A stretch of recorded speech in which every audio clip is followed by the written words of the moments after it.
এই পুরো এনসিপিতে যত লোক আছে, আমি আঙুল দিয়ে বলে দিলাম, এই এনসিপিতে যত লোক আছে এই সবাই নেতা থেকে শুরু করে কর্মীপন্থী গত 15 বছরে লেখায় কথায় বলায় হাসিনার বিরুদ্ধে যা বলছে সব যোগ করলে আমি যা বলছি তার অর্ধেক হবে না।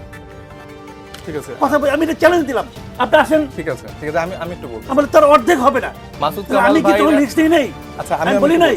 আপনি যেটা বলতেছেন যে হাসিনাকে প্রাসঙ্গিক করার মাধ্যমে, আমি এ পর্যন্ত আমি আপনাকে চ্যালেঞ্জ দিয়ে বলতেছি, গত 5 আগস্টের পর থেকে হাসিনার পক্ষে আমি একটা শব্দ উচ্চারণ করছি, একটা শব্দ। আপনি গতকালকেই আপনার নিজের যে ইউটিউব চ্যানেল সেখানে আপনি বলেছেন মানবাধিকার সংস্থার উল্লেখ করে আপনি প্রসঙ্গ উল্লেখ করেছেন যে একটি নির্বাচন হতে যাচ্ছে, সেখানে আওয়ামী লীগ থাকবে কিনা এটা শিওর না, আওয়ামী লীগ ছাড়া আসলে এটা আসলে অংশগ্রহণমূলক নির্বাচন হবে কিনা সেটা আসলে সংশয়ের জায়গা আছে।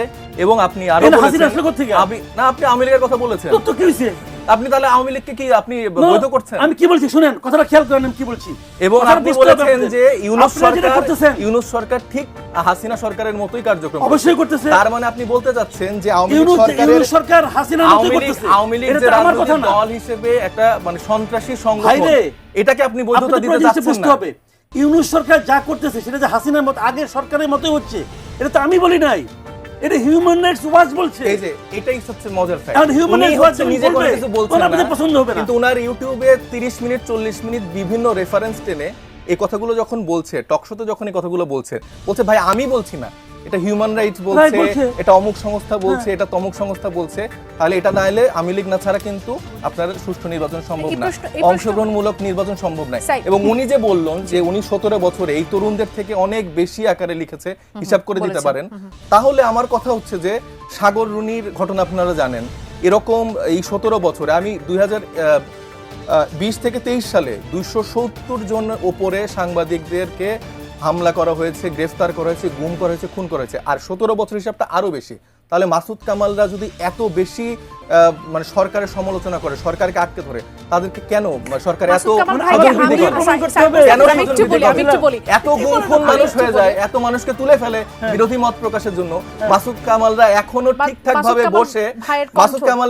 ভাবে বসে এখন আওয়ামী লীগের বৈধতা উৎপাদন করতে পারে। আপনার মনে রাখতে হবে, আওয়ামী লীগ সরকার শুধুমাত্র আওয়ামী লীগের জন্যই এতদিন মানে শাসন করতে পারেনি। তাদের যেরকম সেনাবাহিনীতে নিজেদের লোক ছিল, সাংবাদিকের মধ্যে নিজেদের লোক ছিল, প্রত্যেকটা প্রতিষ্ঠানে তারা এরকম মানুষকে, মাসুদ কামাল ভাইদের মতো মানুষকে বসিয়ে রেখেছিল, যার জন্য তারা এখন এই সময়টাতে থেকেও অপ্রাসঙ্গিক থাকেও মাসুদ কামালরা তারা তাদেরকে বৈধতা উৎপাদন করছে। এরা সংস্কার করতে যাচ্ছে, এই সংস্কারটা এখন ঝুলে গেছে এই কারণে যে এই সংস্কারের শুরুটাই ঠিক ছিল না, এবং শুরুর থেকে আমি বলছিলাম কেন ঠিক ছিল না, আমি শুরুর থেকে বললেই তো খারাপ হয়ে গেলাম। ভাই আমি শুরুর থেকে বলতেছি এটা ঠিক হবে না। দেখেন এখন কি হয়েছে, আমি একটা এক্সাম্পল তো বলে খেলাম, আপনি দেখেন এখন কি হচ্ছে, এটা কিভাবে বাস্তবায়ন করবে এটা নিয়ে আলোচনা হচ্ছে।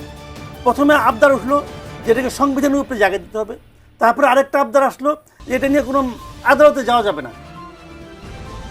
আমি তো একটা কথা সবসময় বলি যে nothing can go unchallenged, nothing মানে নাথিং, কোনো কিছুকে আপনি আনচ্যালেঞ্জ ছাড়তে পারবেন না।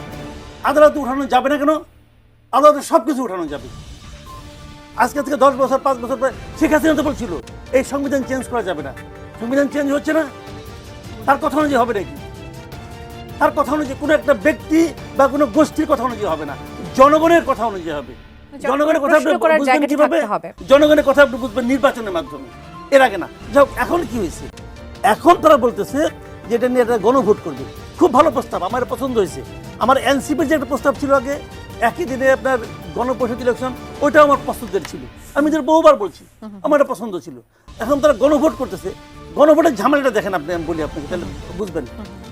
এই গণভোটটা কিন্তু প্রথম বিএনপি রাজি ছিল না, তাহলে বিএনপি মনে হয় অনুরোধে ঢেকে গেল, ঠিক আছে আমি গণভোট করব।